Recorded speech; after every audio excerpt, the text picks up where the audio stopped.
నమస్తే welcome cinema review. So ఇవాళ video వచ్చేసి ఛాంపియన్ అనే మూవీకి సంబంధించిన రివ్యూ తీసుకొచ్చినాను. చిన్న రిక్వెస్ట్ ఏంటంటే ఛానల్ సబ్స్క్రైబ్ చేసుకొని లేటెస్ట్ అప్డేట్స్ కోసం. సో స్టోరీ ఏంది, కథ ఏంటంటే మాత్రమే ఒక ఫుట్బాల్ ప్లేయర్ ఉంటాడు. అన్ఎక్స్పెక్టెడ్గా ఒక ఊళ్ళో ఇరికిపోతాడు. దాని మీద బేస్ చేసుకొని మన తెలంగాణ రజాకార్ల మీద అన్నట్టు మూవీ అయితే చూపించారు భయ్. సో దీంట్లో నాకేందంటే మాత్రమే నేను తెలంగాణ ఏమంటారు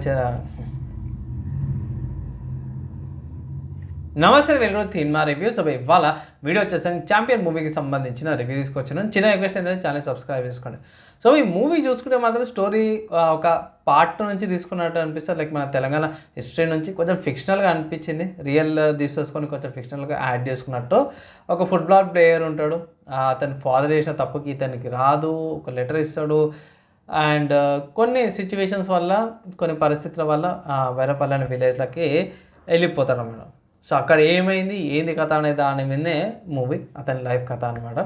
సో తన సాక్రిఫైసెస్ మీద ఏం సాక్రిఫైస్ చేసింది అనే దాని మీద కూడా పర్లేదు, డీసెంట్గానే అనిపించింది. నాకైతే కొన్ని సీన్స్లో అప్పట్లో కూడా లవ్ స్టోరీ ఉన్నట్టయితే నాకు ఏడాగా అనిపించలేదు.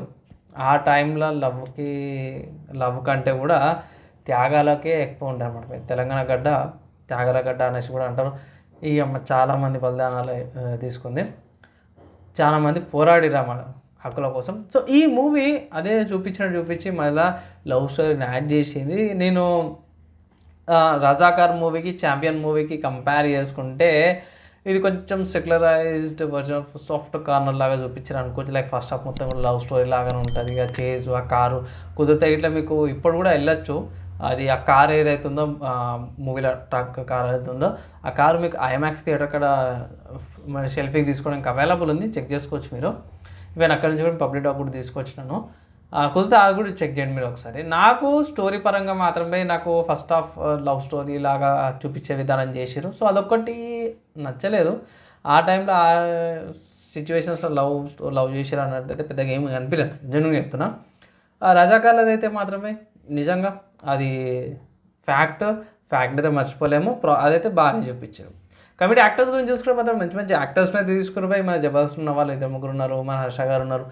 అండ్ రోషన్ గారి యాక్టింగ్ పర్ఫార్మెన్స్ బాగానే ఉంది. అండ్ ఆల్సో మన సర్దార్ పటేల్ గారిది క్యారెక్టర్లో ప్రకాష్ రాజ్ గారు ఉన్నారు. బాగానే ఉంది నిజంగా చెప్పుకోవాలంటే. యాక్టర్స్ స్టార్తో కూడా బాగానే ఉంది. ఎండింగ్లో దుల్కర్ సల్మాన్ గారు మన రోషన్ గారు ఫాదర్ లాగా చూపిస్తారు. అయితే జార్జ్ విలియమ్స్ వాళ్ళకి బ్రిటిష్ ఏమంటారు ఎంపైర్కి ద్రోహం చేసింది అన్నట్టు కూడా చూపిస్తారనమాట.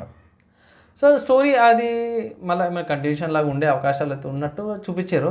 కానీ నా ఒపీనియన్లో మాత్రమే చూడదగ్గ మూవీ అంటాను. కానీ ఎగ్జాక్ట్గా ఎట్లా అన్నట్టు లేదు, కానీ కొంచెం ఏమంటారు క్రియేటివ్ ఫ్రీడమ్ అని తీసుకొని కొంచెం చేంజెస్ అయితే చేసినట్టుగా అనిపిస్తుంది.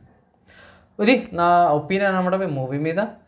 ఫైనల్ చెప్పుకోవాలంటే మాత్రం మూవీ వాచబుల్ అయిపోయి. లైక్ ఫస్ట్ హాఫ్ కూడా వదిలేస్తే మాత్రమే సెకండ్ పార్ట్ ఎట్లయితే సాక్రిఫైసెస్ గురించి ఏవైతున్నాయో అవి గురించి చూసుకోవచ్చు. అండ్ ఆల్సో మన ఏవైతే వెనుపోడు దారులు ఉంటారు కదా, మన దాంట్లో ఉండే వెనుపోడు వర్షెట్ వాళ్ళని కూడా ప్రాపర్గా చూపించాలనిపించింది. ఫైనల్గా మూవీకి సంబంధించి నేను రేటింగ్ చూసుకునే మాత్రమే 2.75/5 రేటింగ్స్ ఇస్తున్నా. తక్కువ రేటింగ్ ఎందుకు ఇస్తున్నావు అన్నవి సింపుల్ చెప్తున్నవి. కొన్ని సీన్స్ నాకు నచ్చలేవు. అండ్ ఆల్సో కొన్ని చూపించే విధానం అది అవసరం లేదనిపించింది యాక్చువల్ చెప్పుకోవాలంటే మాత్రం. సో వీటి వల్ల తక్కువ రేటింగ్ ఇవ్వాల్సి వచ్చింది. అంతేగాని ఓవరాల్ మూవీ వాచబుల్, మీ థియేటర్లోకి వెళ్ళి కూడా వాచ్ చేసుకోవచ్చు. ఫైనల్లీ నా ఒపీనియన్, నా రివ్యూ బై ఈ వీడియోకి అయితే నెక్స్ట్ వేళ కలుసుకుందాం.